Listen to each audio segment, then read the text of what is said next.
Chen is a regressor who just escaped a dark future where demons conquered the entire world. He fought for years as the last survivor before finally taking down the Demon King through self-destruction. But after a flash of blinding light, he wakes up in his old college dorm room, totally confused and wondering if he somehow ended up in heaven. Then he looks out his window and spots people walking around.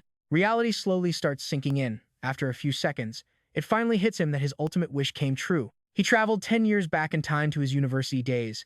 Suddenly, a strange hologram pops up, informing Chen that his new gluttony skill is fully integrated. Staring out the glass, he realizes he only has 3 years before the first demon, Lord Wrath, finally descends. And believe me, he remembers exactly how this monster ruined the entire world. Wrath was the beast who opened hell gates, letting all the other demon lords flood into our realm. So our hero decides to track down where Wrath will spawn and assassinate him before those gates ever open. Shaking off his heavy thoughts, Chen stares at the floating interface displaying his basic stats. Is this a system menu?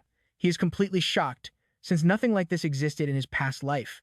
Back then, his only hope was his awakened power, a rare gift only 1 in 10,000 possessed. The National Awakener University was built to recruit these talents. Unfortunately, during Chen's first time here, he completely failed his awakening and became a constant bullying target, which explains why he just woke up in the clinic. Suddenly, the system opens another tab displaying a lightning assassin card, the exact class he had in his past life. He is totally shocked. Did his power awaken earlier this time? Testing it immediately is his top priority, but before he can switch classes, his roommate Ma Long bursts inside. Ma Long is just an E-rank flower chanter wearing facial bandages who came to check if Chen is okay. Fortunately, Ma Long cannot see the glowing screens, meaning they are visible only to Chen. His buddy looks closer and notices all of Chen's injuries are completely gone. He cannot comprehend how a non-awakener heals faster than someone who already unlocked their power. Chen remembers Ma Long from the past. His roommate actually awakened during their college days, yet he stayed one of the weakest fighters, only to get brutally killed 3 days after Wrath arrived. Chen smiles softly, happy to see his old friend. Ma Long then reminds him that their crucial rank exam is tomorrow morning. Ma Long feels bad. He assumes Chen is still powerless, but warns him that passing this test is absolutely critical for graduation. As they stroll down the lively streets, Chen casually comments that it has been forever since he saw so many living people, which completely terrifies his roommate. Chen silently realizes that if he stays passive, everyone around him will suffer the exact same tragic fate, so he decides to train like absolute crazy and level up fast.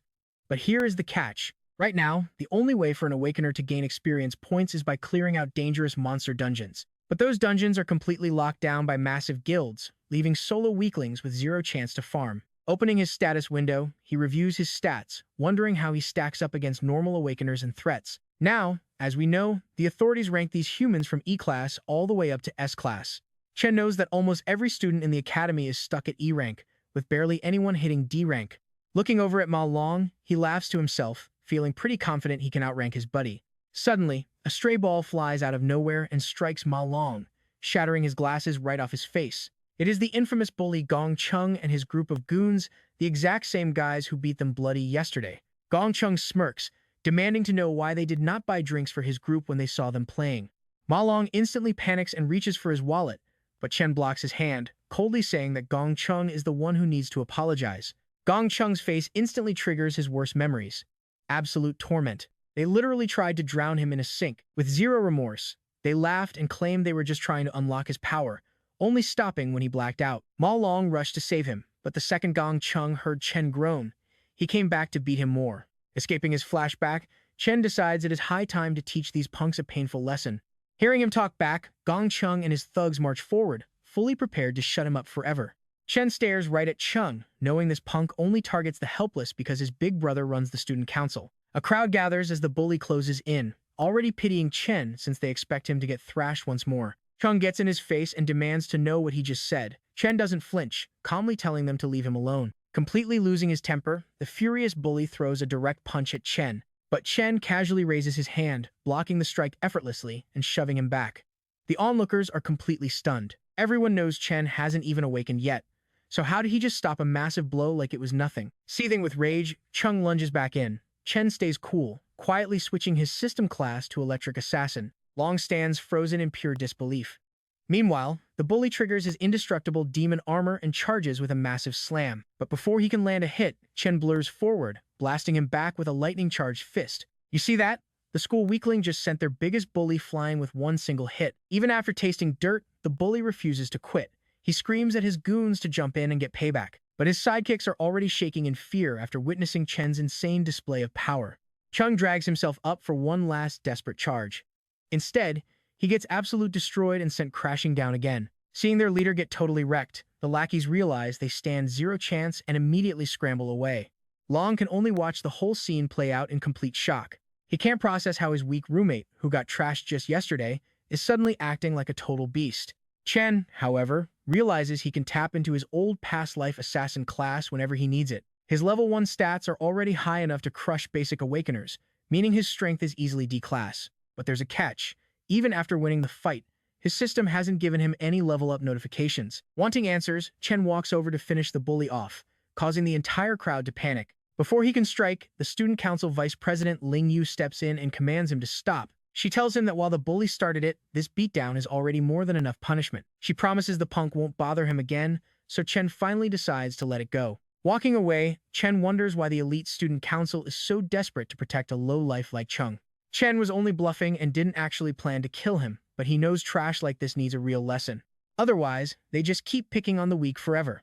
With the drama over, Chen heads off with his roommate. Watching from the shadows, the retreating lackeys whisper that they should never, ever mess with Chen again. That night, Long tries to tell everyone about the insane lightning assassin, but you already know nobody believes a word of it. He keeps detailing how their former pushover friend wrecked the bully, but roommate Xiang Zuo, an E-ranked nucleus mage, doesn't buy it. Zuo scoffs, asking why Chen is still doing basic workouts if he has supposedly become a big shot. He argues that true awakeners don't need to waste time on simple physical conditioning anymore. Hearing that, their gamer roommate Shang Yu chimes in, joking that Long must have taken a bad hit to the head. Zuo points out they share a dorm because they're the absolute bottom-tier trash of the school, and nothing is changing that. He boasts about being the strongest of their group, calling Long and Yu nothing but weak support chanters. Flexing a bit, he tells himself there is zero chance Chen actually became a high-tier lightning assassin. Riding a wave of confidence, he hopes to rank up during tomorrow's final test right before graduation. Over at an E-rank demon lair, Student Council President Gong Ting wraps up his training and exits with Ling Yu. Spotting his little brother hanging around outside, he asks what he is doing here. Chung whines that he can't sleep, while the guy who trashed him is still walking free, begging his brother for immediate payback. Ting calmly tells him to shut up, promising to fix the mess he made. At dinner, the vice president asks Ting how he plans to handle this. Ting simply asks if the kid is truly as strong as reported. Ling Yu reminds him they have under 10 D-ranked students in school, and Ting has already recruited every single one of them. Plus, normal students don't get special demon lair access, so nobody ordinary should even stand a chance against them. Meanwhile, outside, Chen pushes himself through a brutal, soaking rainstorm.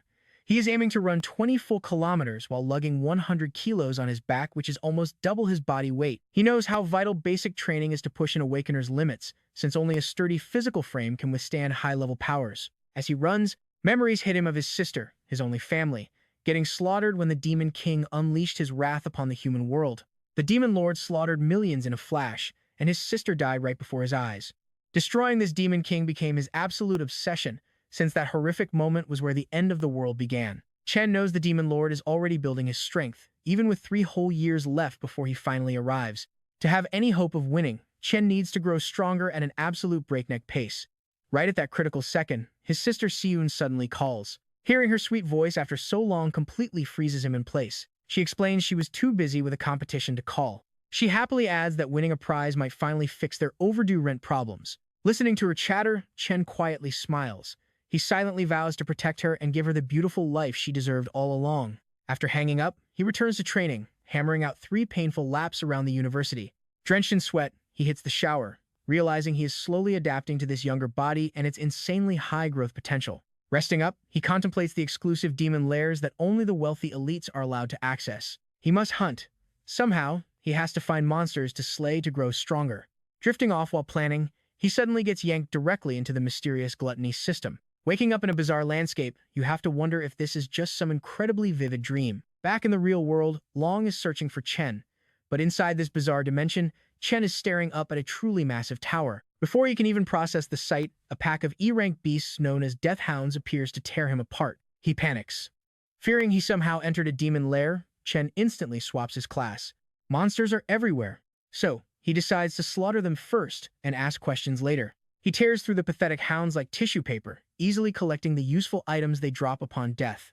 Quickly reaching level 2, he grins, feeling like he hit the jackpot in this dungeon. Next up is a massive boss monster, but Chen slices right through it without breaking a single sweat, instantly triggering another awesome level up. The experience points he harvests from this boss are way higher than anything those weak minions gave him. Suddenly, the dead boss is marked as devourable, leaving Chen wondering what this unique prompt means. Recalling the Gluttony skill from his system screen, he reaches out to test it. The feast ends instantly, and the monster gets compressed into a clean card. Think about how insanely broken this is. Chen can literally turn dead monsters into new classes. He instantly recognizes this terrifying trait. It is the exact same power held by the demon lord Lan Yu, leaving him completely shaken to his core. Normally, people are born with just one single class, though a rare few might somehow obtain two. But Chen can now hoard an unlimited number of classes. He struggles to understand where this cheat ability came from, or what this dark tower actually represents. As he ponders this, a suffocating aura fills the air, and a horrific new demon emerges wielding 2 S-rank blades, an S-rank nightmare. This means Chen has absolutely zero chance of winning. Even though he is totally outclassed, Chen still summons his lightning sword, desperately gaming everything to survive. Bizarrely, the monster standing before him somehow actually knows his name. It easily trades blows with Chen, making it extremely clear that it is only toying with him. It intentionally avoids his vitals, choosing instead to knock him down over and over. Having pushed Chen to his absolute limit, the monster speaks, offering survival if he stays to guard this tower. Chen refuses flatly. The demon brutally slashes his arm, threatening to end him. It reveals that it only held back because Chen is the sole human who has ever managed to reach this chamber. The demon urges him to reconsider his choice, but Chen refuses to break. Defiantly, he rejects the offer once more, ignoring the mortal peril. Screaming, he charges. Defying the odds, he lunges forward to attack the demon again. Chen has been studying his opponent, spotting a 0.4-second delay before every single swing. He can exploit that brief split-second window, tracking the angle of the monster's wrist to dodge its devastating attack perfectly. There is also a 0.2-second opening where it remains defenseless. He plans to strike right at its heart. He cannot win. A D rank like him stands no chance against an S rank. All he actually wants is to paralyze this beast just long enough to make a quick escape. He pulls it off and sprints toward a tiny speck of light, praying it is an exit. But the second he reaches it, the glow completely vanishes. The creature chuckles that light was just a cruel illusion because there is no way out. In fact, this palace is not even a real demon lair. Still, it praises Chen for spotting the flaws in its attacks before revealing its identity as Purgatory Rakshasa. It calls Chen their true source of hope. But look closely here as Chen inspects the monster's body. He gets a massive shock. He realizes he has seen this exact face before on none other than Demon Lord Lan Yu. Our hero remembered the final clash before he leaped back in time, when his enemy was definitely no ordinary beast. During battle, the beast first became a dragon, then morphed into other terrifying high-tier monsters. It wielded burning magma, toxic vines, and lightning that easily overpowered his own. Yet out of all those scary shapes, but the one form that truly caught his eye looked exactly like this creepy demon standing right in front of him. Suddenly, a wild realization hits him. Every single one of those forms belonged to Demon King Lan Yu. Because that stolen power is inside him now, this demon is just the raw energy of gluttony taking shape in his body. That sharp deduction seriously impresses the creature. It calmly says you are genuinely worthy of inheriting the power of this whole dimension. Chen narrows his eyes, completely lost about what a whole dimension even means. In an instant, a glowing golden key materializes in the beast's hand, representing the sole gateway to enter or escape the colossal tower behind it. The demon explains that Lan Yu devoured endless top-tier beasts, and its job was to watch over the tower, keeping the strongest ones locked away. But now, it hands that key over, wanting him to devour those locked-up monsters and inherit its duty. Still, highly suspicious, Chen asks, why would a demon help a human? The beast counters that even their world has good and evil. Apparently, a ruthless demon slaughtered its entire clan just for cheap thrills. Ever since that tragic day, it has lived only to exact revenge on that monster. Finally, it believes it has found the perfect warrior to settle the score, telling our boy someone was absolutely right about you being our best hope. Chen immediately demands to know who said that, but the demon just responds like a wise old sage, every answer waits for you inside the tower. With its last words, it offers up all its remaining energy to him. In exchange, the dying creature commands him, you must become the strongest hunter on this planet. Devouring every wild beast trapped in that tower will not be easy, as each intelligent monster will put up a hell of a fight. As a final warning, it says only a warrior with an endless hunger for growth deserves the true power of Purgatory Rakshasa. He needs that raw drive to slay every demon king. With those words, the beast dissolves into a blazing sphere of energy. Chen absorbs it all, instantly leveling up 8 times and claiming Rakshasa's twin swords. Without a second thought, he takes on the heavy quest, swearing to honor the fallen fighter's dying wish. On top of the insane stat boost, he unlocks gravity manipulation and the dark ability to harvest souls from fallen foes. Next morning, he slowly blinks his eyes open, waking up in his dorm room like any normal day. He quickly bolts upright when a loud, booming voice echoes through the room. His roommates are already dressed, yelling at him to hurry up if he wants to make it to class. Feeling his body is completely fine, he wonders if that insane dungeon was just a crazy nightmare. But get this, those brand new stats prove it was definitely not a dream. Everything was real. Going from level 2 straight to level 10 overnight makes him seriously wonder what his actual rank is now. His roommate immediately starts mocking him, teasing how some boastful guy was talking big the other night about suddenly becoming this ultra-powerful badass. Ma Long just shrinks back in the corner, desperately pretending he has absolutely nothing to do with it. Either way, his roommate challenges him to prove those claims during the upcoming ranking test. That exam determines who is strong enough to claim the title of Dorm King. Walking to school, the self-proclaimed king brags to his buddies that every single rank is divided into 3 distinct sub-levels. So even though they are all E rank, he is proudly sitting at mid-E rank, putting him way above the bottom-tier losers. He struts around acting superior since the gap between levels is apparently massive. Hyped up and way too cocky, the guy boasts that he feels so powerful he has definitely leveled up since their last exam. Pretty annoyed, Ma Long nudges our boy and tells him to stop messing around and just aim for a D rank today. That way, maybe their self-proclaimed king will finally shut his mouth. The boys arrive at school where a nervous crowd gathers for the big ranking ceremony. Suddenly, the local bullies stroll in like they own the place, mocking anyone who looks their way. Even the dorm king's proud smile completely vanishes the moment he spots them. But the bullies, they instantly freeze up, immediately bowing down to big brother Chen. His roommates slowly start realizing that maybe Ma Long was not just talking total nonsense. Chen ignores the bullies, but another student steps right in front of him, blocking his path. It is Jian, a student council officer who acts like a school cop, giving Chen a polite warning. The student council president personally sent him to punish the guy who dared hit his younger brother. All of Chen's friends instantly scatter, terrified of Jian, the enforcer who does the president's dirty work. His roommates are stunned. They cannot figure out why this D-rank monster is targeting Chen. Jian corners him, right in his face. The president's loyal follower brags that his perfect sense of smell lets him judge exactly how strong people are. And right now, all he smells on Chen is a weak, pathetic loser. Amused by the trash talk, our boy fires right back, completely losing his temper when called a dog. Before a fight breaks out, the overgrown pup's master orders him to stand down to avoid a public scene. After looking into it, the president realized his younger brother actually started the entire mess. Getting beaten up was simply the result of picking a fight with someone way out of his league. Watch this, the president glares like daggers, but our hero does not look intimidated in the slightest. Right then, a professor announces that the rank assessment ceremony is officially starting. He instructs the students to step up when called, prompting the president to tell his lapdog they are leaving. He assumes this was a one-time incident and that Chen will keep his head down after getting warned.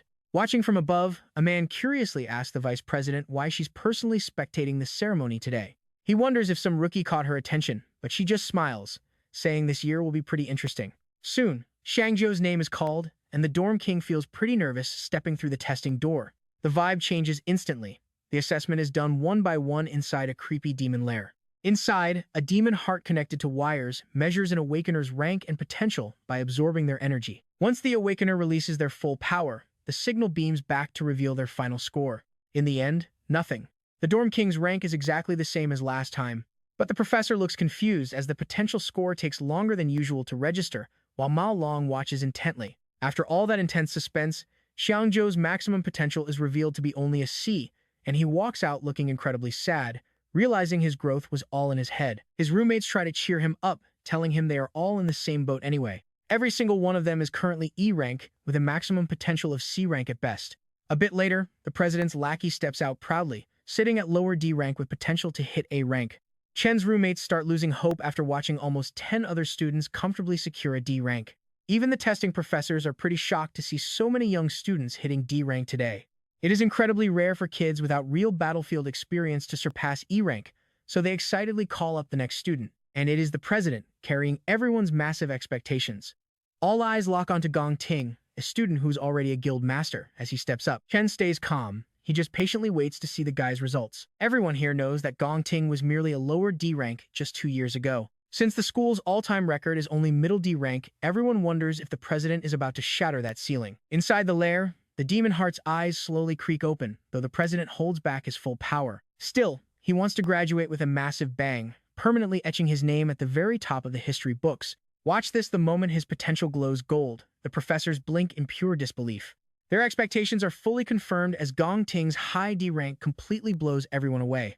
Not only that, but pure chaos erupts at the sight of the school's first-ever potential S rank, while the president's lackeys cheer wildly. Even Shen's roommates burn with jealousy as they watch a living legend being born right in front of them. The professors quietly agree that they need to report this massive news to the administration right this second. They must treat this highly precious potential S-rank candidate with extreme care, ensuring he never decides to leave the country. Plus, he is the youngest academy student ever to join a guild. Now, their school is absolutely guaranteed to dominate every headline out there. Watching from above, Principal Yuan Long realizes Vice President Ling Yu already knew about his massive potential. That is exactly why she came in person to watch this ceremony. But get this, she makes things way more interesting by revealing he isn't the only student she came to watch today. Aside from that flashy president, there is someone else she finds far more intriguing. Right on cue, that exact student gets called up to the stage. Jian gets a brilliant idea and decides to taunt the mysterious urban legend, telling him not to end up as E-rank trash like his useless roommates. He warns they will become a total laughing stock and says it is an absolute disgrace for them to even show up here. Long backs up his buddy and boldly claims he will blow everyone away. The crowd watches on in pure anticipation. Chen finally steps into the demon lair, and that demon heart immediately senses a suffocating pressure as he gets closer. Our hero remembers that the best way for any awakener to secure their future is joining a top-tier guild. He knows the only path to that goal is crushing the graduation combat assessment. For this test, candidates must choose their own members to form a 10-person squad. The winning squad gets recruited straight into the nation's elite Imperial Guild, making the high stakes incredibly clear to everyone in the room. Jian starts recruiting and introduces yet another low-tier D rank to his boss. He proudly declares that their party is officially complete. Done deal. Apparently, he boasts that with all these D ranks and the president's own brother on their team, taking first place is an absolute guarantee. Jian knows the strongest students will naturally band together, leaving the absolute weakest to fend for themselves. It is a brutal game of survival of the fittest, where the weak are quickly cast aside and discarded. Time passes. Long starts sweating because that screen is not changing at all. The crowd immediately whispers that Chen must be so pathetic the system cannot even register his presence. Jian tells Ting that the remaining candidates are just trash, so they should leave instead of wasting another second here. But just as they turn to walk away, look at that screen. It suddenly flickers, flashing a high D rank that drives everyone crazy. Pure shock spreads through the room. Even the president and student council stare in total disbelief at this crazy result. Glitch detected. The system flags a highly unusual shift in his stats. Turns out, Chen is testing how his level 10 base stats in his normal physical form hold up during this evaluation. Spotting that D rank, he decides to switch his class to the Infernal Death King, easily his weakest devoured class so far. Instantly, his rank jumps from high D to mid C, absolutely shocking the crowd as the council wonders if the machine is broken. Even the on-site scientists are baffled, whispering about why these numbers keep fluctuating. Pretty quickly, they begin to suspect the evaluation machine might be totally broken. Right then, the demon heart goes haywire as the scores shift wildly again. Seeing this, Chen decides to swap to a much stronger class, transforming directly into the Purgatory Rakshasa. Chaos brews. The demon heart panics as a storm rages outside. Jian screams in sheer confusion, treating this storm like some divine sign that history is literally rewriting itself, as though their dorm just spawned a godlike monster. Suddenly, his rank flickers to S-class, leaving both the scientist and President Ting completely speechless. But then, the system suddenly flashes a warning. The candidate's potential exceeds maximum load and cannot be detected under these current limits. Jian's brain completely short-circuits, like a blue screen of death as his soul nearly leaves his body. Meanwhile, the system starts cracking under this insane, overwhelming pressure. Terrified, the scientists rush forward immediately to make sure the student does not get hurt. They arrive, and freeze on the spot in absolute disbelief. Instead, they find a tiny, dried-up raisin where the demon heart used to be, totally burned to a crisp from massive overuse. Looks like Chen might have terrified the poor thing to death. Regardless, he ends up devouring it, gaining the sweet ability to instantly see anyone's actual rank, while also getting passive warnings about nearby dangers.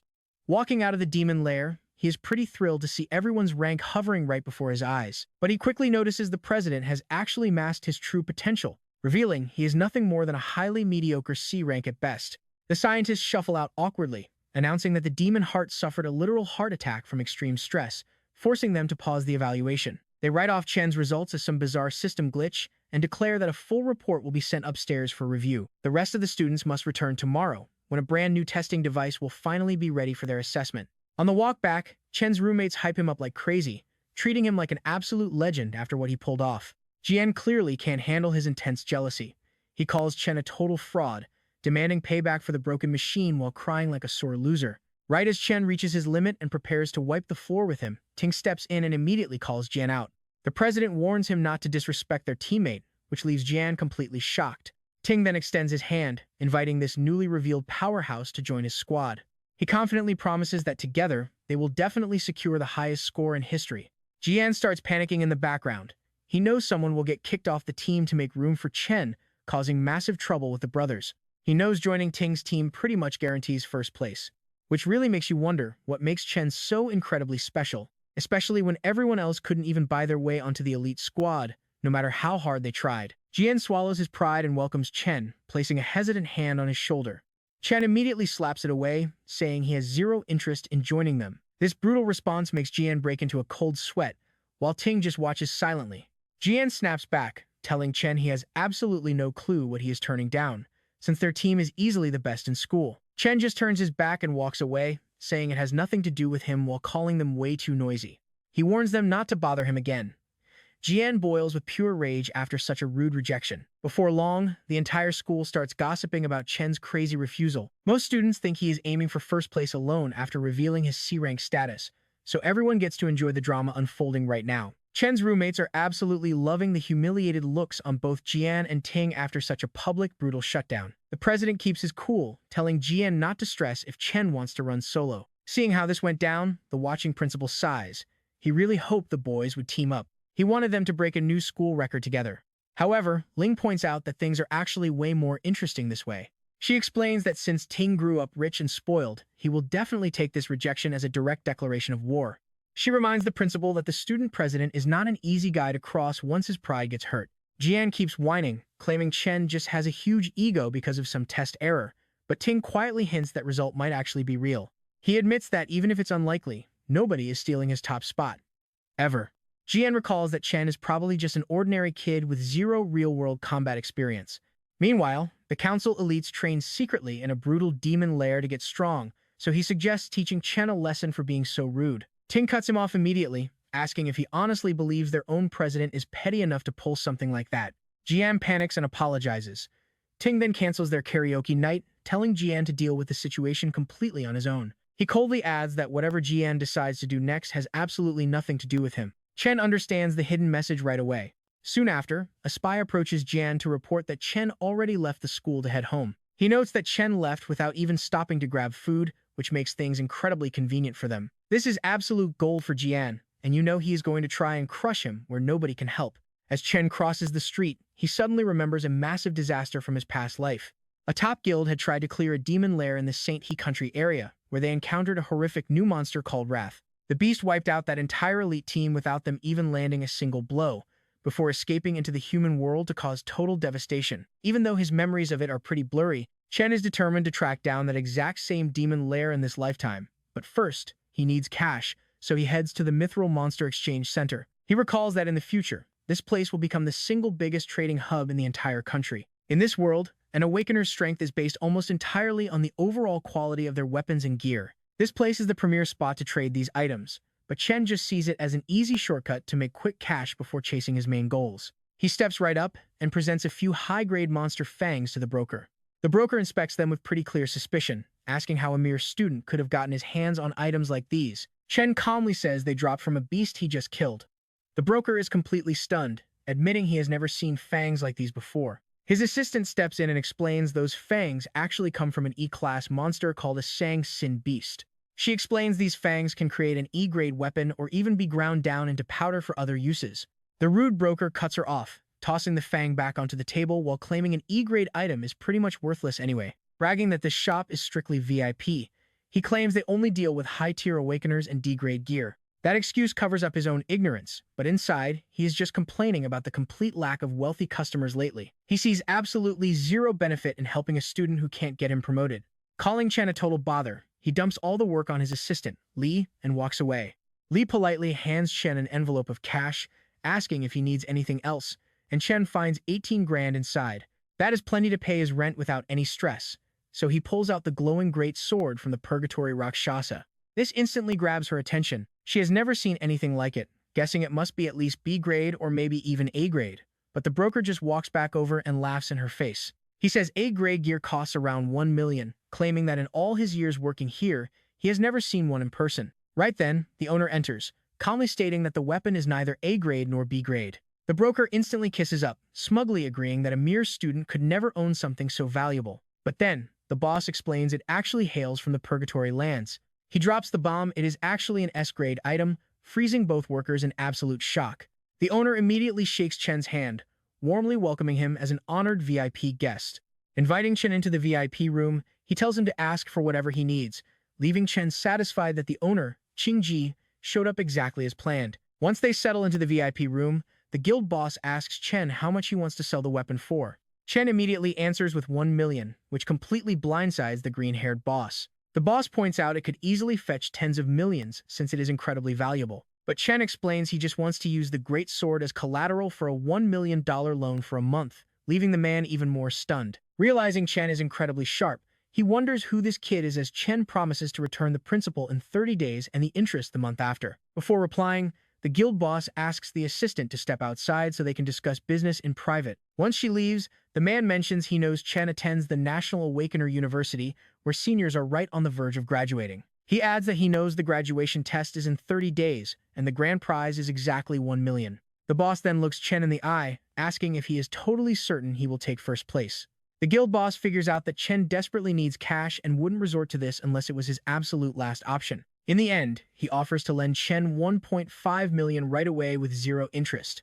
Reaching his hand out with a smile, he calls it the start of a beautiful friendship, leaving Chen speechless at the generous offer. He reassures Chen not a single word of this deal will ever leak out of this room. He simply asks that in return, Chen comes back to his guild whenever he wants to trade other items. Chen realizes this man figured everything out in seconds, yet chose not to scam him, proving exactly why this guild boss becomes such a massive big shot later on. Chen shakes his hand, knowing deep down he needs powerful allies if he ever hopes to defeat the Demon Lord. Moments later, the contract is officially signed and the funds hit his account in the blink of an eye. The guild boss then asks if Chen needs to borrow a weapon for the test since he just parted with his. They might not have S-rank gear lying around, but they have plenty of top-tier A-rank equipment for him, though Chen tells him not to worry. See this? He simply summons his other great sword from earlier, leaving the guild members absolutely speechless.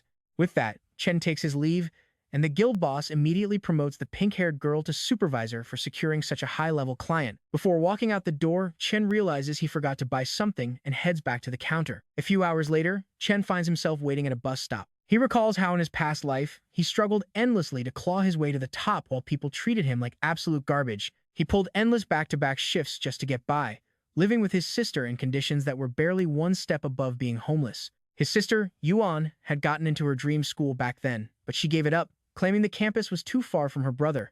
In reality, she was just terrified of placing a heavier financial burden on his shoulders, and in the present, he wonders where she is as he scans the area.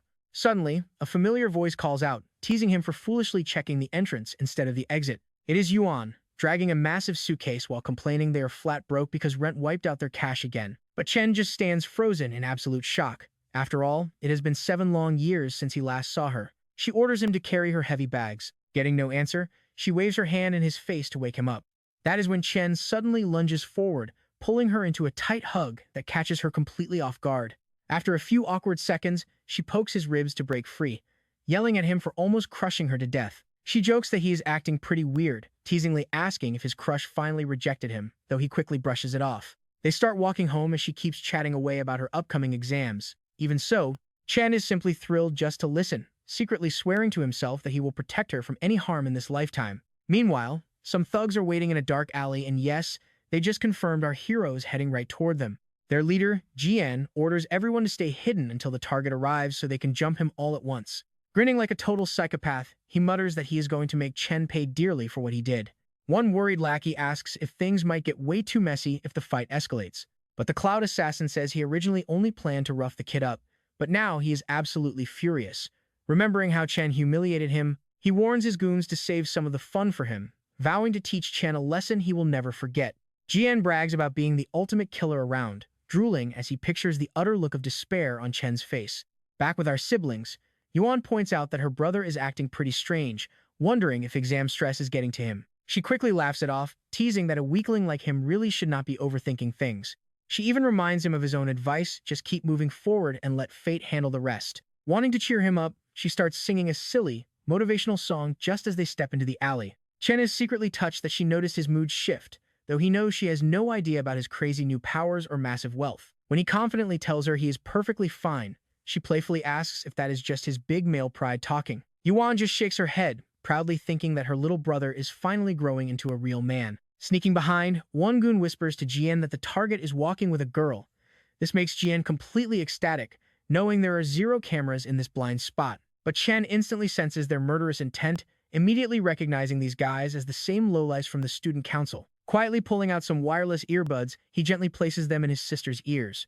He softly tells her to check out a cool song he has been loving lately. This surprises her since he never listens to music, but she lets it slide to connect with him. Meanwhile, Chen slowly spins around, glaring daggers at the thugs stepping out from the shadows. Now watch this. While Yuan is totally lost in her music, the thugs charge and the beatdown begins. Chen instantly switches over to his lightning subclass. He remembers how he lost his sister for 7 whole years, and he is not losing her again. Furious, he wonders where these brainless fools got the nerve to even lay a finger on them. Blasting forward like actual lightning, he kicks the first thug so violently that the guy flies away, making the others break into a cold sweat. Chen wraps his fist in electricity, punching 3 thugs back to back before finishing the 4th with a devastating knee straight to the chest. One fool tries to attack, but Chen easily catches his fist. With 0 effort, he snaps his arm like dry spaghetti. As the guy howls in agonizing pain, Chen immediately delivers a massive punch right to his face. Watching his entire crew get utterly destroyed, Jian freezes, completely stunned by how insanely powerful Chen has become. But Chen is not stopping, throwing vicious punches left and right as he calmly walks toward the terrified Cloud Assassin. Once Chen steps up, Jian desperately tries to pump himself up, screaming that he is the top killer and cannot lose. Chen brings him back to Earth with an explosive punch that sends him airborne. He follows up immediately, unleashing a storm of wild blows that knocks several of Jian's teeth right out. The Cloud Assassin tumbles violently across the concrete before crashing hard into a brick wall. He slowly looks up, only to find Chen staring down at him like a terrifying demon. Chen glares down at the defeated trash, reminding Jian that he was already told to stay away. Looking deep into his eyes, Chen coldly asks if this brainless worm cannot comprehend plain human speech. Beaten to a pulp, the once arrogant killer can no longer feel his legs, half of his bones completely shattered.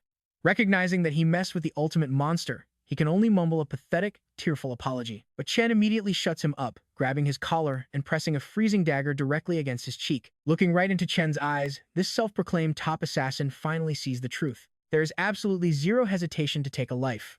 This is not some average high schooler. Jian can only wonder what kind of living hell could transform a guy into a monster like Chen. Dripping with cold malice, Chen warns the broken kid to remember his words if he wants to survive this nightmare. He won't hesitate to tear them to shreds if they act up again, adding a chilling final warning to seal the threat. If they step within 1 mile of his sister, he will hunt down and eliminate everyone they love, one by one. Message received.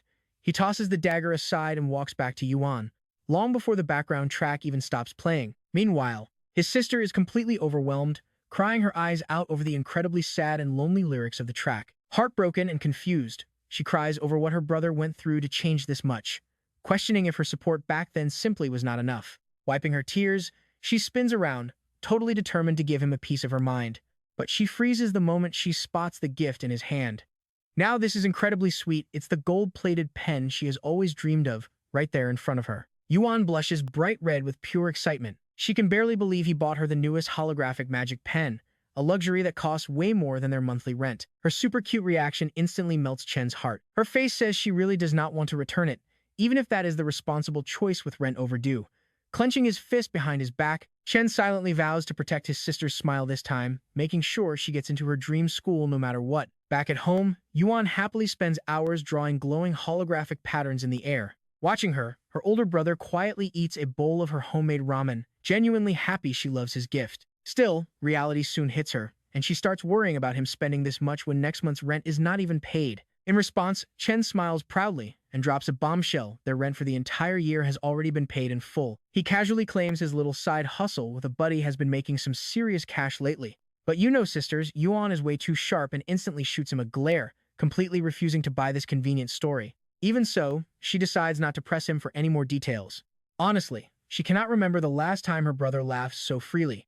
Gently patting his shoulder, she makes one simple request. Whatever secret hustle he is running, he just needs to make sure he does not burn himself out. Meanwhile, over at a quiet aquarium, Student Council President Ting drops a total bombshell on his cousin. The city's top doctors say their best assassin is completely broken, with more than half the bones in his body completely shattered. Fighting Chen was unexpected enough, but the brutal state of his body after their clash is absolutely horrifying. His cousin reacts with total indifference. Her only real disappointment is that the count of elite students joining his squad just dropped. Ting is just as cold, brushing it off because he thinks he will do better without some useless weight dragging him down. Just then, their uncle, the Academy's Director of Employment, steps in.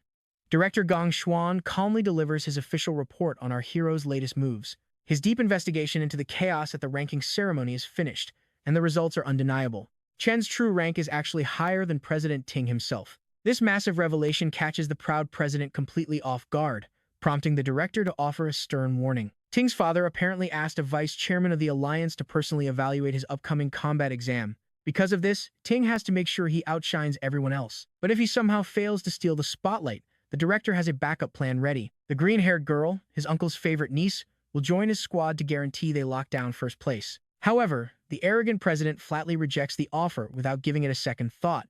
He haughtily claims he barely used a fraction of his true power during the initial trial. Supremely confident in his absolute superiority, Ting promises he will dominate the entire academy completely on his own. Back in his dorm room, Chen washes off after completing a grueling daily 100-mile run with a heavily weighted pack. He is totally focused on one single goal, winning the $1 million prize in the upcoming graduation exam.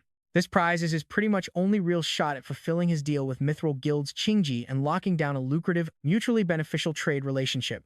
With only a few weeks left before the big exam, he lies down in bed, not to rest, but to keep up his relentless grind even in his sleep. Slipping his consciousness deep into his demonic lair, he finds Demon King Lin Yue's massive void tower looming ahead.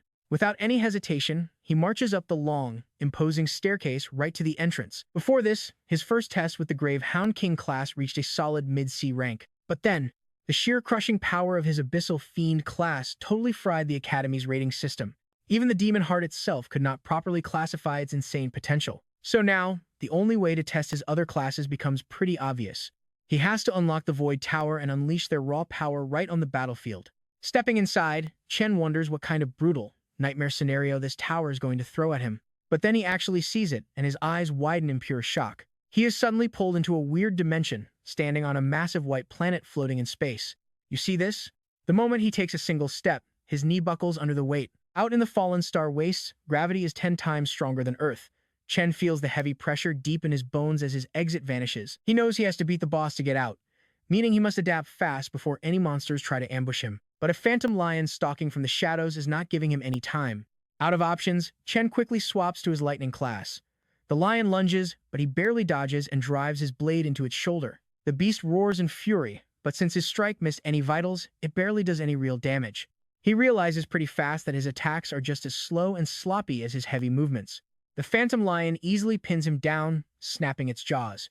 These local monsters are clearly fully adapted to this extreme, crushing gravity. He actually lets the beast bite his arm, using that split second to swap to his Abyssal Fiend class. This swap gives him a totally different kind of massive stat boost. Sacrificing his speed, he gets a huge surge of raw strength and stamina, which is perfect for close quarters brawling. The sudden shift slams the aggressive beast down, turning the tables. Turns out, Rakshasa's gravity manipulation is incredibly useful here. On a planet with 10 times normal gravity, that 3-time multiplier hits like a complete truck.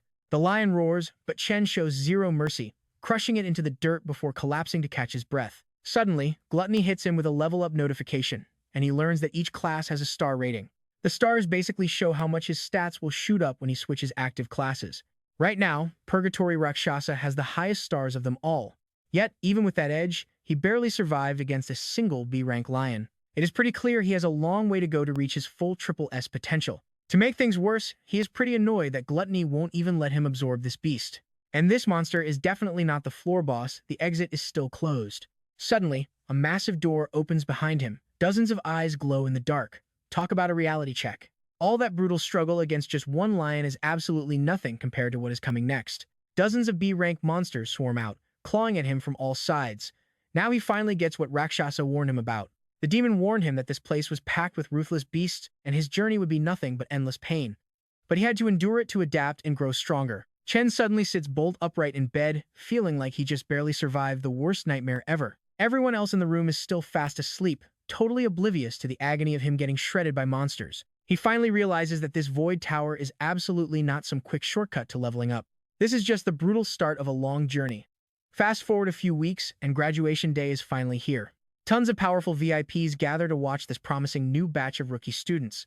They announce new rules for teams, requiring at least one high E-rank student in every party, and now everyone can see each other's rank. This makes it pretty easy for everyone to quickly recruit their teammates. The student rankings are displayed from highest to lowest, but Ma Long instantly spots something really weird. Chen is totally confused. He stares at his name, sitting at the absolute bottom of the rankings. Every single eye locks onto him. How could an elite recruiter end up in last place? Jealous classmates immediately start talking trash. They claim his previous top score was just a mistake, yet they cannot deny his raw power. Having him on board would easily guarantee them a top score. President Ting remains silent. Around him, students whisper that Chen must be deeply regretting turning down the council's offer. It turns out his own uncle, Gong Xuan, planned this dirty trick. He knew nobody would recruit Chen after seeing him ranked dead last. The scheme is simple. If Chen cannot even qualify, he will never get the chance to crush the president's squad. A few hours earlier, the entire classroom practically begged President Ting to let them join his legendary squad. They desperately tried to flatter him. But Chung shut them down, stating they only had room for one more member. Fast forward to now, all the other students have grouped up, leaving the academy's weakest dorm completely abandoned. Long explains they begged everyone, but nobody wanted in. Since their squad only has 4 members, they cannot register for the final exam. He grumbles that it is highly suspicious.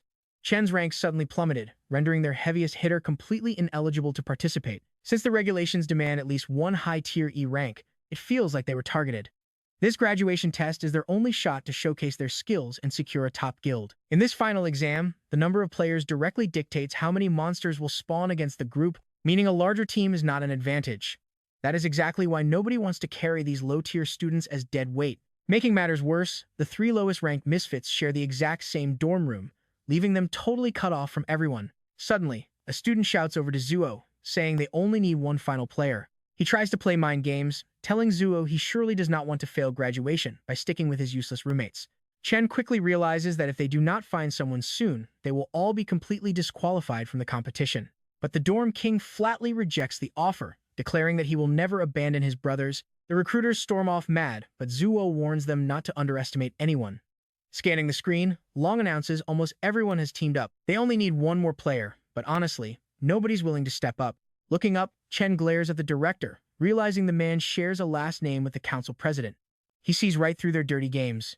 Chen wonders if Gong Xuan genuinely considers him to be that much of a threat.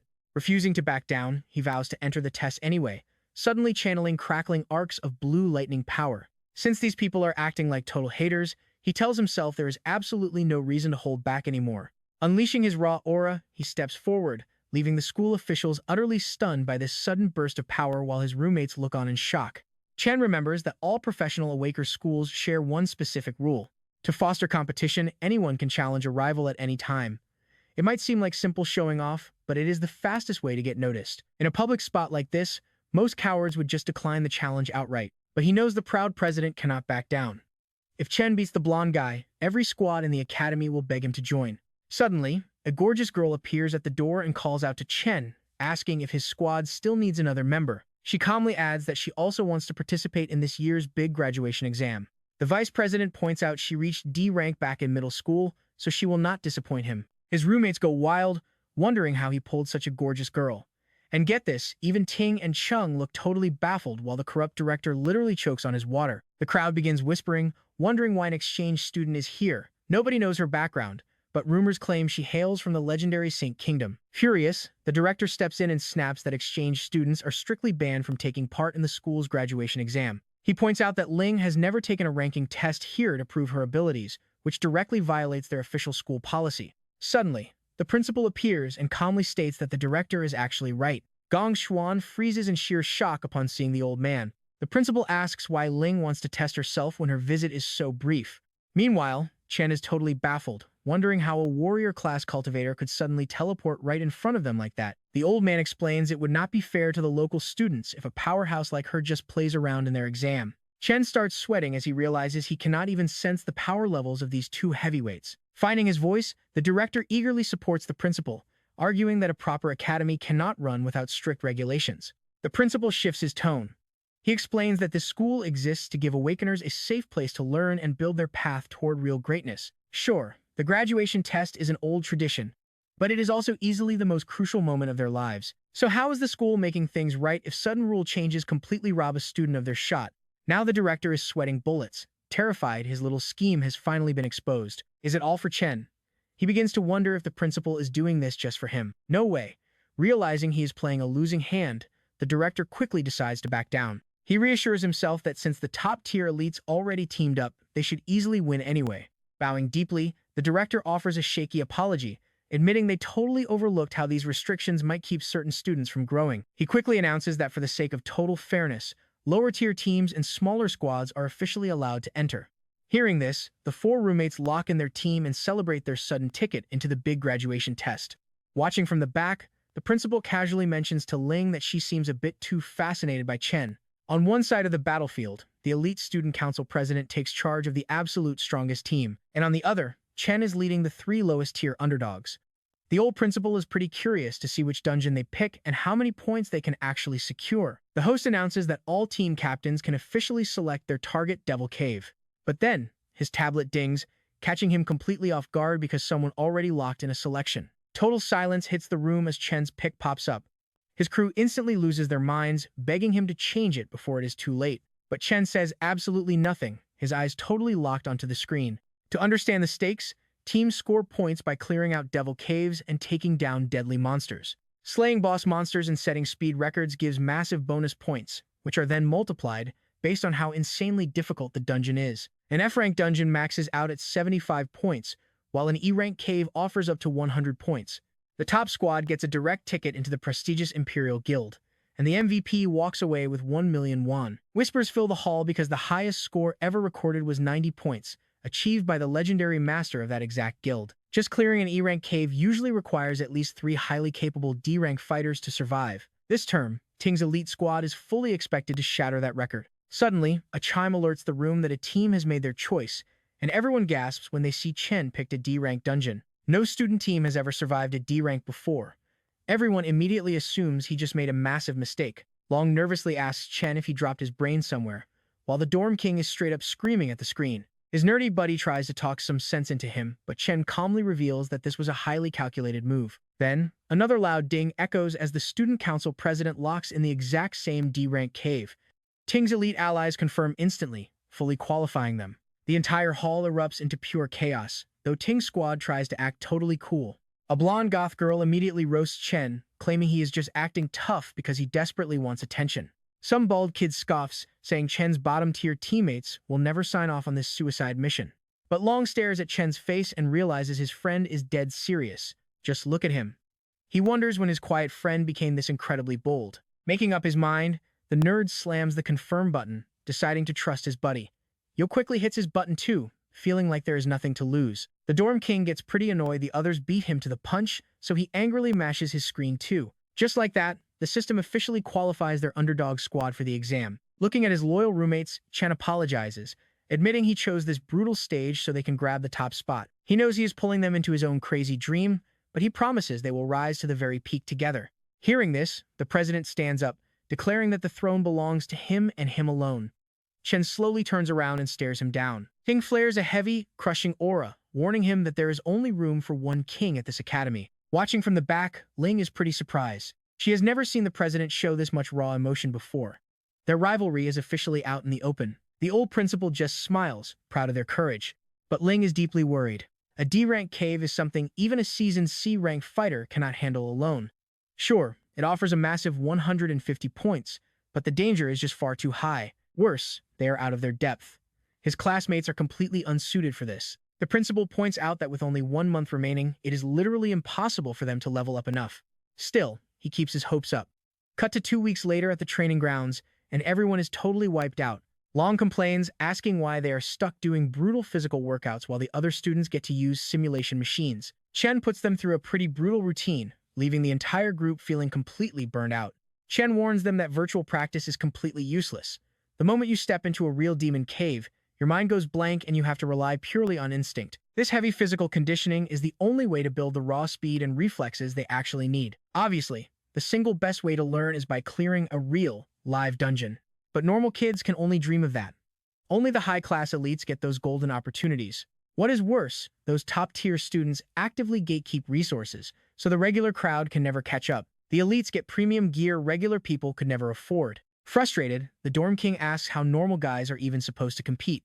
Chen drops his big plan. If they can somehow join the Imperial Guild, they can completely break the system.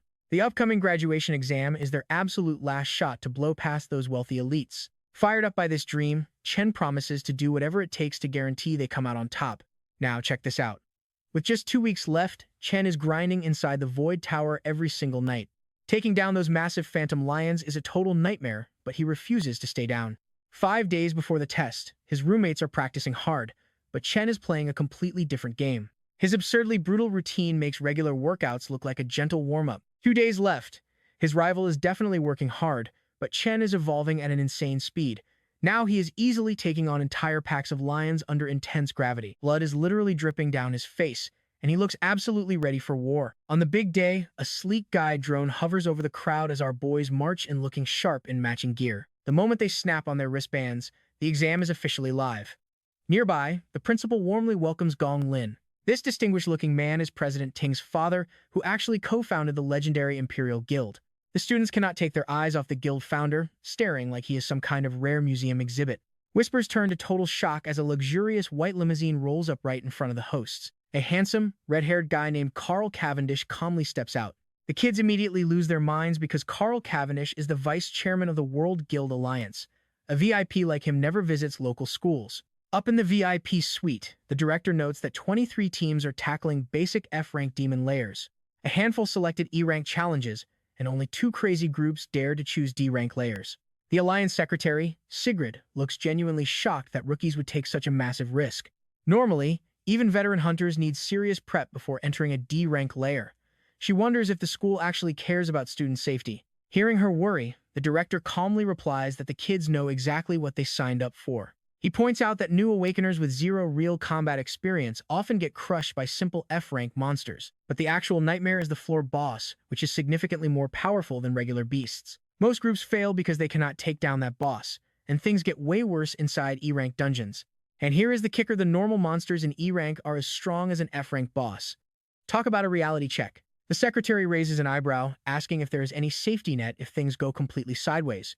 The director assures her that the Academy takes the lives of their future stars very seriously. An elite fighter from the Imperial Guild is posted outside every single portal, fully prepared to rescue them at any moment. Plus, the wristbands can instantly teleport them away if they choose to forfeit, or if the system detects their life is in danger. Despite the security measures, Sigrid still seriously doubts these kids have any hope of clearing a D-rank layer. In her mind, she wonders if they will even survive the first 10 minutes inside.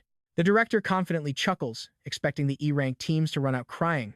Meanwhile, inside a frozen D-rank dungeon, Chen's squad is absolutely petrified. Honestly, anyone would freeze up after spotting these grotesque monkey-bat hybrids hanging from the icy branches. Chen quickly warns his team to stay alert because these things will dive-bomb them in the blink of an eye. Right on cue, a swarm of the creepy ghost monkey beasts plunges straight toward them. Incredibly, despite their sheer panic, all the guys somehow manage to dodge the lightning-fast ambush. They are still celebrating dodging that D-rank beast attack.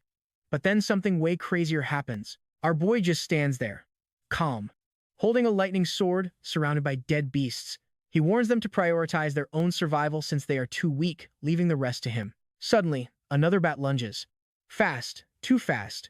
But they barely manage to dodge the strike in time. Wait! Check this out. Song Zhu suddenly realizes Chen was forcing them to train reflexes and speed so they could survive crazy beasts like this.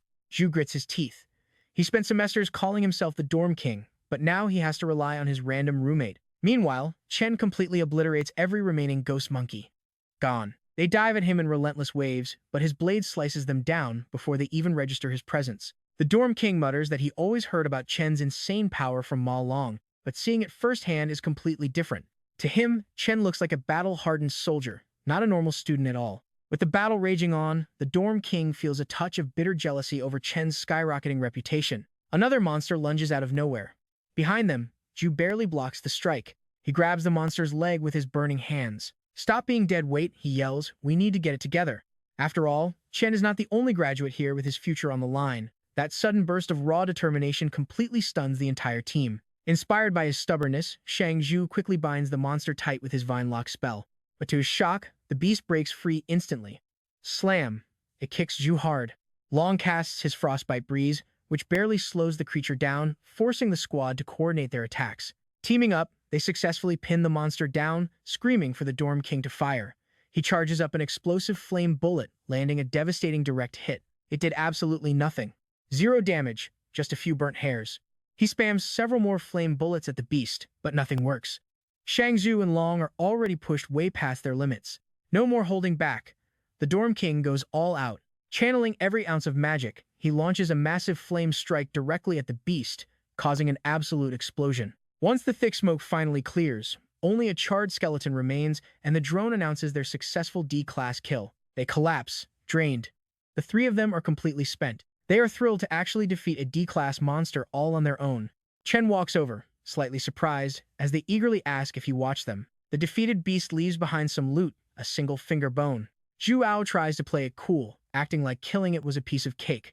Chen simply congratulates them. Now get this. The drone announces Devil's Cave is fully cleared, and watching the live stream, Director Gong completely loses his mind. He cannot believe these weak students with 0 combat experience beat a D-level threat. The rest of the staff sits in stunned silence. Meanwhile, Vice Chairman Cavendish's assistant calmly praises Chen for his outstanding performance. In his mind, Chen's intense aura strongly resembles a legendary old friend. The vice chairman singles out Chen's name, which instantly worries both President Ting's father and the sweating director. To protect his identity, the director shifts the focus. The director quickly redirects everyone's attention to the student council team in the other D-rank cavern, pointing out they've already cleared the midsection. The assistant praises their coordination, comparing them to a professional guild-grade team. Chairman Carl smiles warmly, noting that this class of graduates is truly impressive. Director Gong mutters under his breath that the real battle is just starting and the best part is yet to come. Over inside the D-rank Toxic Vine Cavern, the president's party gets ambushed by poisonous mushroom beasts popping up from everywhere. One girl plays her guitar, a heavy decay spell, while a star mage pulls the monsters together with his gravity-like attraction skill to set up a combo. Calling out to his captain, the president charges forward with his blade, ready to finish off the pack in style. Unleashing his blazing sky sword skill, the president blows the mushroom beasts completely apart.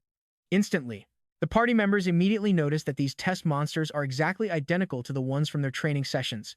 Knowing exactly what to expect, the elite team breezes through the clash without pressure, already guessing that the school rigged this test for them. Having the right support makes life incredibly easy, and they start celebrating early. These guys are absolutely convinced they will take first place this year without breaking a single sweat. Reaching the final floor of the Cloud Forest, the boys are pretty shocked they actually survived long enough to face the boss. Right there in the freezing wasteland, they spot a massive ghost ape just calmly chewing on some food. Just thinking about that creature's insane power has Shang Zhu breaking out in a cold sweat. One clean hit would instantly end him. And you guessed it right then, the massive beast locks its eyes directly onto their weakest teammate. Ma Long shrieks in absolute terror, and that single loud scream is all it takes to trigger the monster. The massive ape lunges forward in a terrifying leap, forcing the others to scramble for safety. But Chen just charges straight ahead without a second thought. He flies directly into the beast's massive face with a brutal kick, following up with a volley of rapid strikes that launch it skyward. He finishes the clash by literally tearing the giant creature into shredded pieces. Witnessing this absolute beatdown leaves his squad totally speechless, though Chen is just annoyed because D-rank prey barely yields any useful experience points. The dropped loot?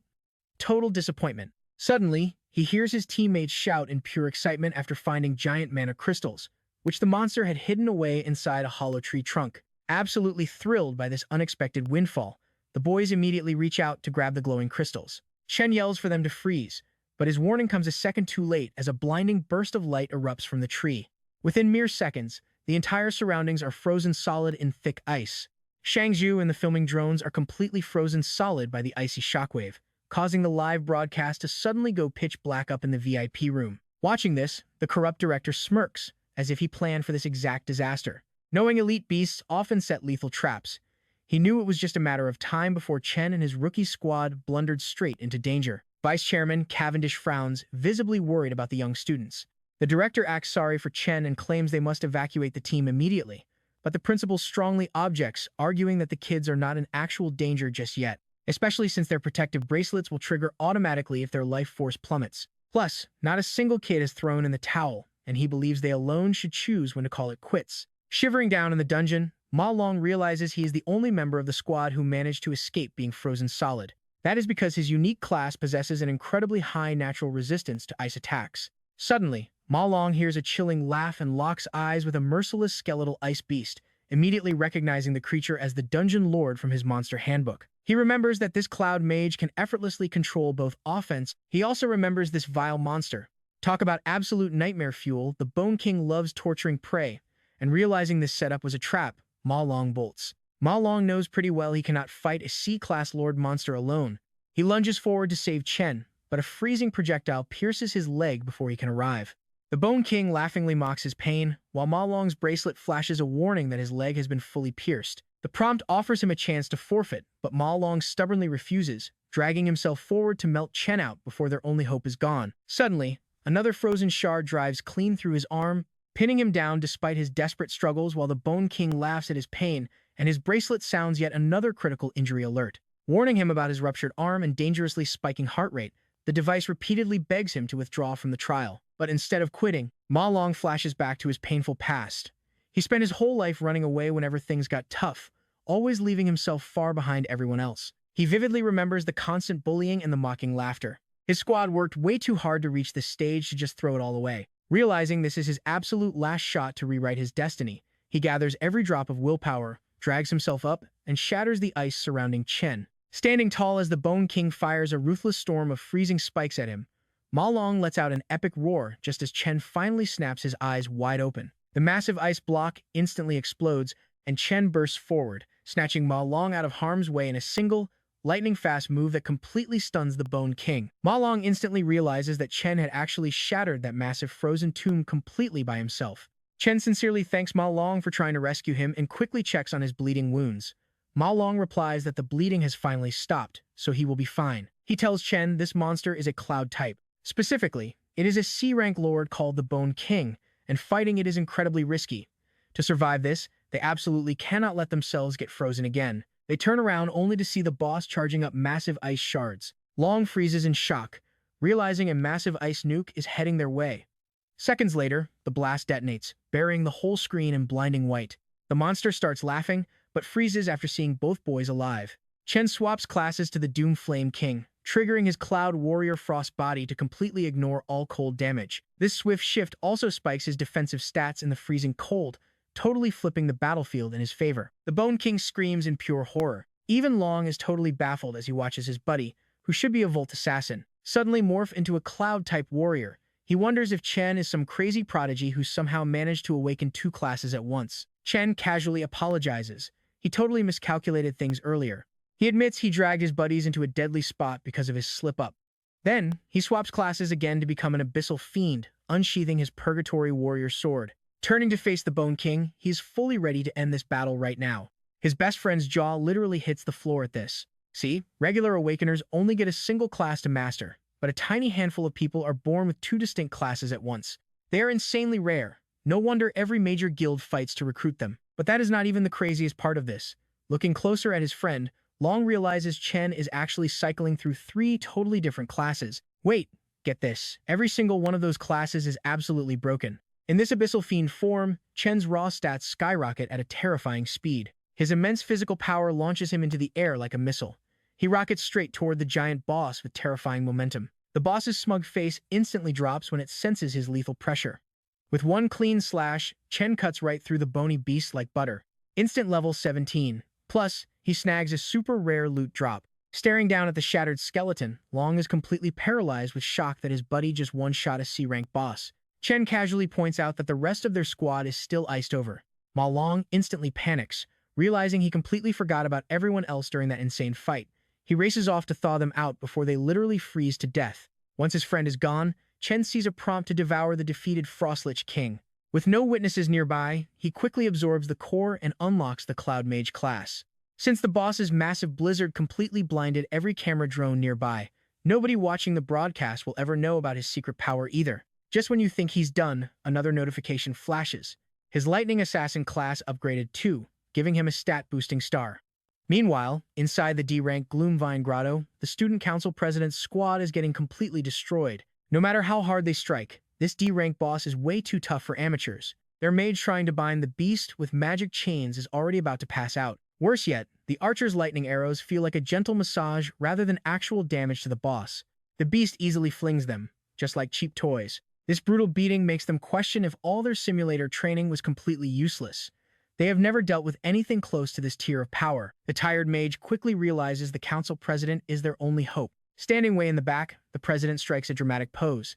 He charges his ultimate spell while soaking up major buffs from support mages. Fully charged, he launches himself straight at the boss with his flaming sword. The fiery sword stabs straight through the boss's core, exploding into a storm of flame that melts it from the inside out. His team goes wild, cheering for a rising star whose name will go down in history. Just then, a nearby broadcast drone announces they cleared the D-rank zone in just 30 minutes. Hyped up, the whole squad is absolutely sure they secured first place. They are positive no one else could touch their clear time, confidently walking out to see their names shining at the top of the leaderboard. Soon, they walk past hallways packed with defeated students who quit and teleported out early. Most of those kids look totally shell-shocked, still haunted by real battle. Gong Ting's lackey spots Si Chen and his team resting off to the side, and one look at their exhausted state says it all. They failed. No doubt about it. Walking over with a smug grin, the lackey mocks Si Chen for failing after acting so tough. The loudmouth keeps rambling, but Gong Ting shuts him up as Carl Cavendish approaches. The sleek vice chairman claps slowly, offering his congratulations to the talented students. Drawing even closer, Gong Ting desperately tries to maintain a calm poker face, while his followers are practically vibrating with excitement. With total confidence, Gong Ting extends his hand for a warm greeting. Nothing. Carl Cavendish completely blanks him, walking right past the outstretched hand without a single glance. Oh, talk about brutal. Gong Ting's pride instantly shatters as the legendary vice chairman loudly sings Si Chen's praises instead. Grabbing his shoulder, he announces Si Chen cleared that D-rank dungeon in just 20 minutes. Honestly, even the elite professional teams in his own powerhouse guild have never cleared one that fast. Speechless. Gong Ting and his entire crew are left absolutely shell-shocked, completely unable to comprehend how 4 random kids smashed their record. Si Chen barely even blinks. Flattery from the nation's top hunter means absolutely zero to him. Still, he finds it highly suspicious that a VIP is visiting a school. Carl Cavendish calmly notes that he will keep a close eye on Si Chen before turning his attention to his host, Gong Lin. He casually offers a pretty hollow compliment about Gong Ting's talent, quickly moving along. That backhanded compliment leaves a pretty sour taste in the mouths of both father and son. With his brief visit finished, the elite guest gets ready to depart, prompting the director to quickly try and salvage the situation. He quickly steps up to declare a total tie score, announcing that both of these top teams will receive a direct invitation to join the prestigious Imperial Guild. For Si Chen's loyal roommates, this is a dream come true, realizing they are basically set for life after being carried. His followers cheer in relief, but Gong Ting himself? He is absolutely furious with this shared victory. To wrap things up, the director adds that both captains will secure immediate management spots, and the massive $1 million grand prize will be split right down the middle, catching both leaders off guard. Not enough. Si Chen realizes 500,000 won't even scratch the surface of his massive debt. There is no way he can break his promise, meaning he has to find another quick method to secure the remaining funds. But that worry vanishes when Gong Ting refuses to accept any tie. He demands a direct one-on-one match to crown the true winner, insisting there can only be a single champion. This sudden outburst is so shocking it stops everyone in their tracks, catching the interest of the VIP guests. Terrified by his nephew's reckless outburst, the director frantically pulls him aside, whispering that a shared victory is actually a massive saving grace after getting thoroughly humiliated. He naturally assumes Si Chen will reject the silly challenge, but Si Chen immediately accepts, demanding that the winner takes the entire $1 million. Now this is a twist nobody saw coming, prompting Carl Cavendish to freeze and cancel his planned departure. With the stage set, Si Chen steps up to look his rival in the eyes, ready to end this drama. Sometime later, Qingji meets up with Si Chen, admitting he always knew the talented kid would take first place, though a perfect score blew his mind. Watching Si Chen dominate the headlines, Qingji decides his financial backing was a genius move. He offers to wipe out the $1.5 million debt as a future investment. Absolutely not. Refusing any charity, Si Chen firmly responds that a deal is a deal and must be repaid. Instead, Si Chen lays out two specific requests, instantly grabbing the guild master's attention. First, he demands a simple one-week extension on his looming deadline. Since the test ended in a draw, his split prize fell 500,000 short. He reveals his high-stakes plan to battle Gong Ting in a private tiebreaker. This duel is scheduled for next week inside a dangerous wild devil's cave located off campus. Qingji is completely floored by the reckless suggestion, wondering why on earth two students would venture out there. He warns the young man that entering without elite professional support is suicidal, but a completely unfazed Si Chen tells him to relax, guaranteeing his victory. To cover the extra interest, Si Chen calmly offers to surrender every single monster drop he harvests from the cave as interest. Staring at this utterly fearless teenager, Qingji breaks into a nervous cold sweat. He is forced to admit this kid is a whole different breed. Then, Si Chen casually mentions there is a second, far more crucial reason for dropping by, before laying out his absolute final piece of news with a deadly serious face. Whatever he reveals leaves Qingji absolutely stunned, his mouth dropping open in pure disbelief. Speechless, Qingji stands up and stares at Si Chen in pure disbelief. Later that afternoon at Qingshui Middle School, his younger sister, Si Yun, celebrates finishing her final exams while all her classmates complain about how brutal the test was. Checking her phone, she happily realizes that summer vacation has finally started. Then she remembers today is a massive day for her brother, his graduation assessment. She looks at her phone's lock screen, showing a cheerful selfie of her and Si Chen. 4 years ago, an excited Si Chen burst inside with his National Awakener University admission letter, thrilled that he possessed real elemental potential. A younger Si Yun eagerly asked him if he was going to become an Awakener just like their parents. Full of hope, Si Chen promised to join a top guild, earn real money, and give her a better life. He also believed gaining power would help him uncover the mystery of their missing parents. Si Yun cheered him on, totally confident her brother would become an incredibly strong Awakener. In a more recent flashback, a sad Si Chen sat slumped at his desk. He worried because he was already a senior and still had not awakened any powers. Noticing his sister watching, he quickly tried to hide his deep sadness. Forcing a smile, he told her everything was fine and he just needed to train harder. Si Yun quietly reflects on his journey. Honestly, it is heartbreaking. He worked harder than anyone, yet failed to awaken. She realizes how lonely he must have felt, watching others succeed while hiding his pain just to protect her. Suddenly, her classmate Jutong runs up to greet her. Jutong eagerly asks if she has heard the latest news, revealing that their national university produced 2 absolute genius graduates this year. Apparently, both geniuses led their teams to perfect scores and got personal praise from the Guild Alliance vice chairman, making their entire county famous. Knowing Si Yun's brother goes to that exact school, Jutong asks how he did on his test. Si Yun hesitates, her heart completely sinking at the question. Before she can even answer, a pink-haired guy suddenly interrupts them with a flirty greeting. The kid is the school idol Jin Duoxin, and he smugly asks Si Yun to join him in a private room tonight. Jutong gasps, asking since when she knew him. Si Yun just looks highly annoyed. Without saying a single word, she turns around and sprints down the hallway as fast as she can. A confused Jutong wonders why her friend is fleeing, while Jin Duoxin just stands there watching her leave. Sprinting home, Si Yun imagines her brother crying alone in failure while his peers celebrate their success. Desperate to comfort him, she decides to cook up a massive feast to cheer him up. Later that night, she prepares a massive, delicious hot pot spread with tons of side dishes at their apartment. Si Chen is totally amazed by the feast, asking how she made so much food so quickly. He digs in happily, but Si Yun just watches him, full of concern. On the TV, the evening news starts broadcasting a report about the university's big graduation test. Si Chen keeps enjoying his food while the news anchor details the high-profile visit of Vice Chairman Carl. Seeing him act so cheerful, Si Yun assumes he's just faking it to mask his failure. But then, the news mentions a rare dual champion event. The broadcaster reveals that Carl praised the legendary team leader who got that perfect score, calling out the name Si Chen. Hearing that name, Si Yun looks at the TV in absolute shock. You can't even imagine her shock. Her supposedly failed brother is actually the genius who got a perfect score. In a dark room, a bloody whip lies on the floor while a cold voice mutters that the stage is set. The speaker is Gong Lin, standing over his beaten son, Gong Ting.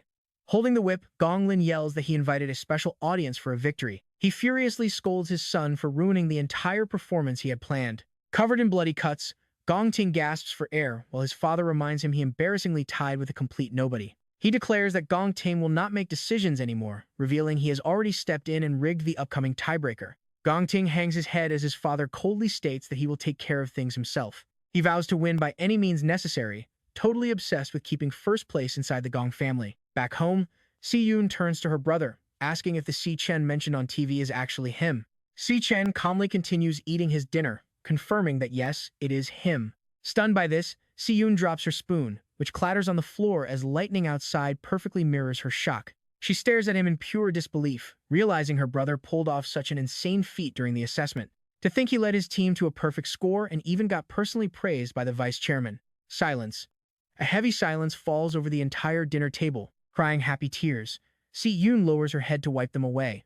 She looks at her silly brother with so much pride, smiling at Si Chen as she realizes he actually did it. He finally made it to the very top. It is the night of their graduation combat assessment on June 17, 2157. Vice Chairman Carl Cavendish is chilling in a private dining room, enjoying some high-grade beef. Between bites, he asks his dinner companion for an update on her current mission. Sitting directly across from him is none other than Ling Yu. She quietly hands over a folder of top-secret files on a subject called the Devourer. According to her, the target hasn't left a single trace, and their spying might get exposed. Completely unbothered, Carl praises her performance and tells her to finish her meal first, but Ling Yu hesitates, saying she has one last update. And get this, she actually spotted a highly suspicious individual contacting Carl, which immediately grabs his complete and total attention. She points out that the sheer speed of this person's sudden power growth is completely unnatural. Devil Tower. Inside, a shirtless Si Chen crackles with golden electricity. He realizes he has spent over 2 weeks clearing out almost every monster on the first floor. By now, his body is fully used to the intense 10 times gravity. His floating system screen displays his Lightning Assassin class at level 17 with heavily boosted combat stats. Following that graduation duel, his Lightning Assassin class hit 100% proficiency, giving him a precious attribute point. It's true, active use clearly builds up class mastery. Surrounded by the bright avatars of his 4 classes, Si Chen notices that none of them are fully maxed out yet. He pumps his fresh points straight into speed, the ultimate stat for any killer. The multiplier spikes his speed to 740, rivaling an A-rank assassin. Yet even with this insane speed boost, he faces a tense standoff against glowing purple phantom lionesses. No hit. His real headache is the floor's giant boss, a phantom lion king he can't touch. As 2 lionesses lunge, Si Chen quickly activates Divine Flash, transforming into golden lightning to intercept them. He quickly catches onto the Lion King's bizarre defense. The exact second Si Chen finds a clean opening to strike, the beast vanishes. Analyzing their highly coordinated attack patterns now, they shift positions incredibly fast, keeping 2 lionesses in active combat while the other 2 wait patiently in reserve. Meanwhile, the Lion King stays safely back. Si Chen narrows his eyes in pure annoyance, realizing this boss flat-out refuses to fight him head-on. Staring down the massive boss, Si Chen wonders what kind of evasive class the Lion King possesses. When another phantom lioness charges, Si Chen counters, driving a high-voltage strike of pure lightning straight down its throat. He missed. Right before his fatal strike connects, the beast blinks away in a flash of pink light. Turns out, this tricky teleportation power isn't just limited to the boss. The smaller beasts vanish the moment he goes for a kill, slipping through space portals to reappear perfectly safe right next to their king. Their pack strategy is clear. The moment he pauses, another beast jumps forward to bait his attacks. Hellbent on shattering their coordination, Si Chen charges up his golden lightning and fires off a blisteringly fast storm of slashes. Nothing. The beasts keep vanishing right before his blades can connect. They hold their tight formation perfectly, teleporting straight back to their leader whenever things get too hot. This constant pressure forces Si Chen to continuously deflect their glowing claws. Every single counterattack Si Chen throws ends the exact same way. They just blink away, taking 0 damage. They seamlessly cycle their fighters through those portals, keeping a completely fresh attacker constantly on his case. Si Chen keeps throwing heavy swings at the lunging beasts, but the loop never breaks. They vanish right at the split second of impact. The pack keeps running this endless loop, dragging Si Chen into an incredibly exhausting battle. Relentless. Dripping sweat from this brutal pace, Si Chen glares at the giant Lion King, realizing the boss is just dragging things out to toy with him. Vaulting high into the air to dodge a pounce, he questions why he is being so incredibly stubborn, trying to outrun teleportation with raw speed. Switching it up, Si Chen opens his menu to completely swap his current class. Get ready for this. He wraps his entire body in freezing blue energy. As heavy ice coats him like solid armor, he realizes that if the boss won't fight up close, he doesn't need a melee class. This icy transformation turns his hair pure white and his eyes a glowing blue. He decides to unleash his mage class to completely shut down the boss's annoying, slippery tactics. The system approves his swap to the level 17 Cloud Mage, the Frostbone Skeleton King. Standing tall with a frozen crown, Si Chen prepares to launch massive area attacks to lock down the entire battlefield. Ready now. Active in his level 17 Cloud Mage class. Floating high above the battlefield as the Frostbone Skeleton King, Si Chen unleashes a wide-scale spell called Frost Spike. A relentless barrage of jagged ice spikes rains down, causing massive explosions that force the phantom lionesses to scatter. Watching the chaos unfold from above, Si Chen realizes that while mages are pretty weak in close combat, their long-range skills let them totally dominate the field. He immediately targets the Lion King with a heavy shower of ice. Just as the freezing strike is about to connect, the beast triggers its spatial ability and instantly vanishes.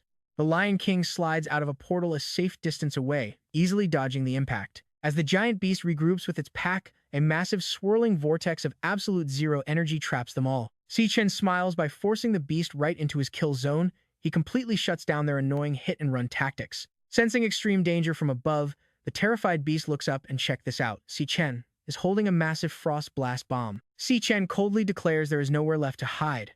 The shocked Lion King can only let out a desperate, useless roar. Si Chen hurls the massive frost bomb straight down, detonating the moment it hits. The terrifying impact blankets the entire area in a blinding flash of white light and freezing frost. As the blinding light clears, the spell shows its terrifying power, leaving the Lion King and its entire pack frozen solid inside jagged pillars. With his prey totally immobilized, Si Chen pulls off a rapid class swap, summoning a glowing pink sword into his hand. His eyes flash blue as he confidently declares the battle on the first floor of the Dread Spire is finally over. Activating his Stellar Warrior class, Si Chen leaps toward the frozen beasts, bringing down a heavy strike called Triple Cataclysm. The glowing blade easily cuts through the trapped targets, shattering their icy prisons and slicing them apart in a single sweep. The defeated beasts dissolve into dark mist, leaving Si Chen standing entirely victorious over the massive, fallen Lion King. The system registers the win. His alias, Ash C, levels up to 24, rewarding him with multiple Phantomane bones and a rare heart. A fresh system prompt blinks. The defeated boss is finally ready to be devoured. Si Chen stands right over the corpse, gathering a warm, bright light in his palm to start the absorption process. His eyes burn deep red as he concentrates his energy, desperate to discover exactly what annoying, slippery class this beast used. Triggering his absorber ability, Si Chen draws a thick, swirling vortex of dark red energy out of the beast and into his hand. That power condenses into a glowing system card in his palm, revealing the Lion King's unique Stellar Tamer class. The card breaks down those annoying skills, like forcing contracts on monsters and teleporting them all over the battlefield. Staring at the Stellar Tamer card, Si Chen quietly reflects that he has genuinely never seen anything like this. This explains everything. No wonder the coward kept running. Its base stats were just way too low, forcing the beast to hide behind its army of teleporting minions. Reading over the skills, Si Chen admits that the Stellar Warp teleportation ability is honestly incredibly strong. He also finds Stellar Pact pretty intriguing, though it relies heavily on scaring the target into complete submission. He realizes that if he wants to recruit a beast of his own, he will need a terrifyingly aggressive approach. Suddenly, the starry void around him shatters in a blinding flash, catching him off guard as the entire zone shifts. Look at this. The illusion shatters completely, revealing a massive, blazing desert of rolling sand on the first floor. Staring out over the wasteland at giant skeletons buried in the sand, Si Chen wonders what kind of apocalypse happened here. A crackling sound. His eyes snap over to a nearby sand dune. A vertical tier rips open into a fiery portal, signaling that the gate to the second floor is active. Just as he gets ready to step through, a low growl and a hostile glare make him spin around in alert. Tracing those glowing pink eyes to a massive ribcage buried in the sand, he finds a fluffy little lion cub growling fiercely despite being bound by heavy magical chains. Si Chen is genuinely surprised to see that a tiny lion somehow managed to survive that absolute slaughter. Assuming it is just another enemy left behind, he conjures a sharp lightning dagger in his hand to finish the job. Stepping closer, Si Chen notices something critical. Since this cub did not vanish when the Lion King died, it is definitely not one of the boss's summoned minions. Staring at the chains digging into the tiny creature, he wonders if the dead Lion King was holding this little guy hostage the whole time. Looking down at the bound cub, Si Chen flashes an intensely terrifying glare, leaving the poor creature shaking in pure fear. Instead of executing the cub, Si Chen swings his lightning blade and shatters the heavy magical chains holding it down. Freed from its agonizing bonds, the fluffy little cub falls softly onto the sand. Si Chen turns away, calmly telling the little cub that he is giving it back its freedom. Preparing to leave, Si Chen asks the tiny creature if these ruins used to be its home. The little lion shakes off the dust under his gaze. Sympathizing with it, Si Chen reflects on the bitter pain of watching loved ones die and seeing your entire world turn to ash. As the cub stares back, Si Chen quietly admits that he knows exactly what that kind of pain feels like. Approaching the portal, Si Chen tells the beast to stay alive and keep pushing forward, because it is time for him to climb to the next floor. Suddenly, A bright screen pops up with a beast contract request. Since the little guy started it willingly, the success rate is a perfect 100%. Two passive skills unlock experience, sharing to boost their stats, and letting Si Chen see through the beast's eyes whenever danger strikes. Si Chen stops dead. He looks back, completely stunned by this unexpected message. Sitting quietly on the sand, the little white cub looks up at him. The system identifies it as Lion King Leo, asking if Si Chen wants to accept this partner. Si Chen stares down at Lion King Leo, softly asking if the tiny thing really wants to join his journey. Leo roars, loud and proud, standing right before the blazing, fiery portal. Si Chen explains his mission to climb the Dread Spire, warning the cub that the monsters ahead will only get nastier. He warns that it might die, demanding a final answer. Leo just roars back fiercely. He accepts their pact. Suddenly, both of their eyes glow with a bright pink pentagram. The system chimes as their official contract is finally sealed. His new class is Stellar Tamer with a unique pact. This lets him force contracts through sheer intimidation, but the beast dies if its master perishes. Two skills activate. One passive boost shares experience points to dramatically raise the pet's stats, while the other grants shared vision during moments of extreme danger. Finally, Stellar Warp unlocks, letting him teleport directly to his beast. With everything official, Si Chen smiles and says it is time to move. The happy cub bounces along. Standing by the fire, Si Chen gives him one rule. In battle, survive. That is his only rule, as Si Chen steps through the fire. They step out onto a jagged cliff inside a massive underground cavern flowing with rivers and pillars of liquid fire. Dripping with sweat, Si Chen complains about the heat, feeling like this brutal temperature is going to melt him alive. While exploring, Leo peers over a bubbling lava chasm. Si Chen admits he has no clue what is coming, but a sudden splash below startles the cub. A sudden flash. Si Chen's instincts scream as his eyes glow red, sensing absolute danger. Just like that, a devastatingly fast attack blasts right through his chest. He sits up, gasping for air. Si Chen clutches his chest in his real bed. He is instantly killed without even seeing his attacker, shocked by its insane power. Still shaking from the phantom pain of dying, he wonders what kind of absolute monster rules the tower's second floor. His panic fades when his sister, Si Yun, shouts through the bedroom door that breakfast is finally ready. Downstairs, Si Chen stares at a massive spread of hot ramen and fresh fruit. He tells his sister, Si Yun, that she made way too much food. Chewing on a piece of toast, Si Yun tells him to do the dishes and makes him promise to hang the laundry up. Watching her tie her sneakers, Si Chen asks where she is rushing off to. She mentions she has a summer job. Worried, Si Chen insists he has their finances covered and she does not need to work. Si Yun smiles, saying that with his recent success, she refuses to let herself get left behind. Besides, sitting around all summer sounds boring. She cheerfully tells him to get his chores done and heads out. Following her instructions, Si Chen washes the dishes and hangs up the laundry. While cleaning up, he realizes she has always been this way. Looking at their old framed photo, he admires how tough she is. Ironically, even though she is not an adult, she often looks after him. Soon, his mind drifts back to his heavy duties. Once school is sorted, he has to face the Demon King wrath. That battle will keep him far away from Si Yun for a very long time. He worries constantly. But looking at her photo, a wild new idea suddenly hits him. Pressing his fingers to his temple, he wonders if a wild experiment might work. Watch this, his eyes glow bright pink. A magic portal opens and Lion King Leo tumbles right into his room. Si Chen stares in pure shock. He is absolutely amazed he can actually summon his contracted beast out of the Dread Spire into reality. The energetic cub quickly makes himself at home, darting around the room, playfully shredding tissues. Staring at his system interface, Si Chen forms a plan. He can order Leo to guard his sister while he is away. With his passive skills, if she ever gets in trouble, he shares the beast's eyes and teleports to her rescue. Knowing how much Si Yun loved petting stray animals, Si Chen smiles at the cub. Gifting her this little lion is a perfect idea. Suddenly, a loud crash from the kitchen cuts him off. Startled, he goes to investigate.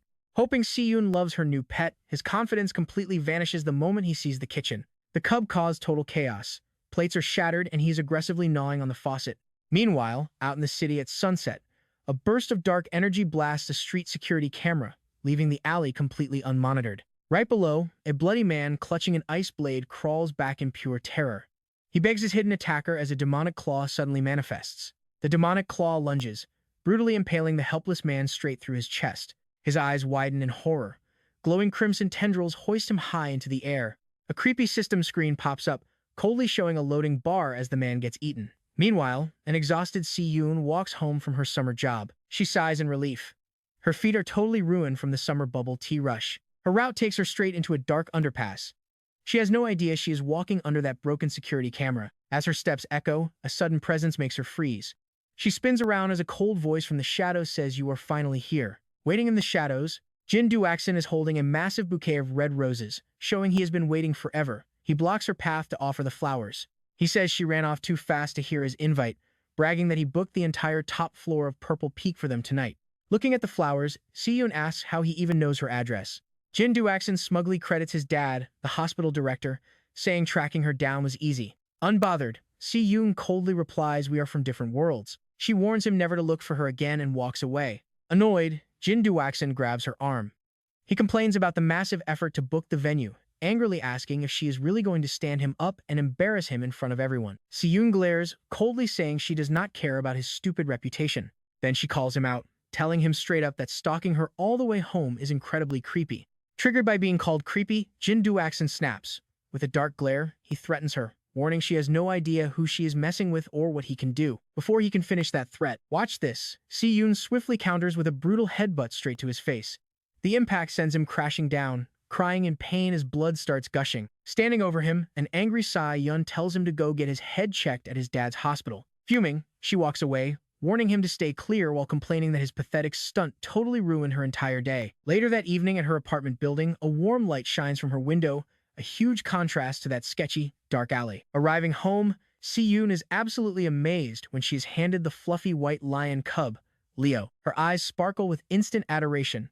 Snuggling the tiny beast, she asks her brother, Si Chen, where in the world he found such a cute creature. Si Chen introduces the little cub as Leo, explaining he is a special gift just for her.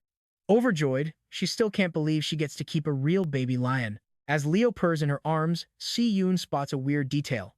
She wonders why this tiny cub already has a massive mane, since normally only grown-up male lions have them. Shrugging it off, she decides she will get him officially registered first thing in the morning. Watching them bond, Si Chen feels a wave of relief, knowing his sister is safe with this beast guarding her while he is away. Suddenly, a loud chime from Si Chen's phone breaks the silence, and he looks down at the bright screen. A satisfied smile spreads across his face as he reads an official email from the Guild's Supervision Bureau confirming his application is approved. Relieved, Si Chen knows everything can finally go as planned.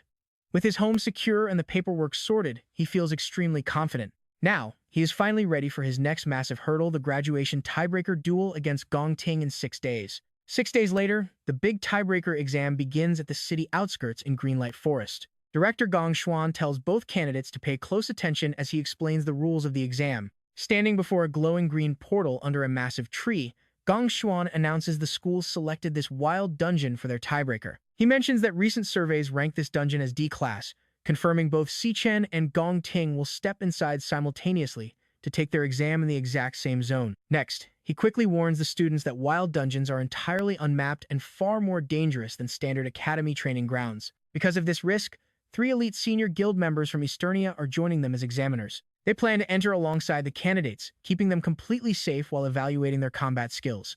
The lineup consists of Ivan from the Imperial Guild, Yasmin Kai from the Divine Eye Guild, and Sato Woda representing the Silver Guild. Gong Xuan explains that their final scores depend entirely on what these 3 examiners witness. Meanwhile, a live broadcast of the exam plays inside a dark VIP room where Gong Lin watches the monitor with a smug smirk. He silently hopes those 3 examiners execute their secret agreement properly, ensuring a clean finish with absolutely 0 loose ends. In that same dark room, Principal Yun Long asks Vice Chairman Carl Cavendish why he is still lingering at the academy when his schedule ended 2 days ago. Carl laughs warmly, watching Si Chen and Gong Ting on the broadcast screen. He replies that nothing is quite as entertaining as this showdown, admitting he hasn't seen 2 genuine prodigies clash in years and refuses to miss it.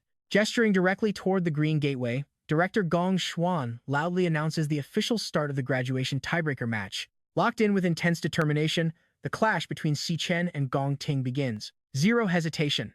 Both candidates step forward, walking directly into the glowing, swirling portal. Si Chen steps out. The glowing green portal energy still clings to him as he looks around, finding himself in a dark, gloomy forest packed with dead trees. Standing near the entrance, the examiners look around. Creepy. Yasmin points out it seems like a flower-type dungeon, while Ivan tries to hand Sato a cigarette, only to be shushed because the camera drone is already recording. But wait, a loud, painful buzzing suddenly echoes inside Si Chen's mind. He stares in utter disbelief as a bright red hologram projects from his chest, bathing his face in a dark crimson glow. His interface flashes a massive alert, warning him that an extremely dangerous creature is close. This completely stuns him, the absolute first time his demon heart has ever sent such a terrifying warning.